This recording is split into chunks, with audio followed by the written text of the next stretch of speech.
Hi Winner，而家公司福利真係好好喎，乜嘢都包，入院仲要住私家醫院嘅半私家病房。咁其實我仲有咩需要買個人保險呢？身邊好多朋友都係咁講嘅，咁但係當佢哋咧入過一次醫院，入過兩次醫院之後咧，可能30幾、40幾啦，都唔係好大件事嘅啫，只不過係入院照腸胃鏡，或者粒痔瘡啦，又或者係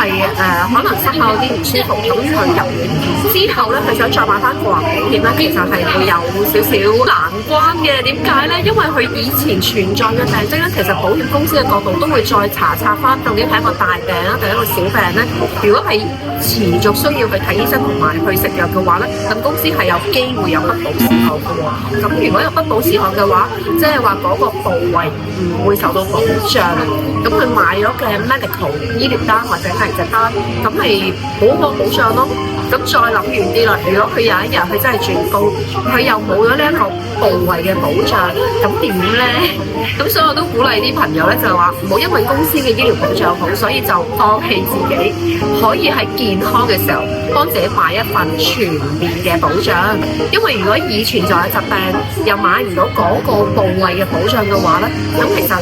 就點都翻唔到轉頭咯。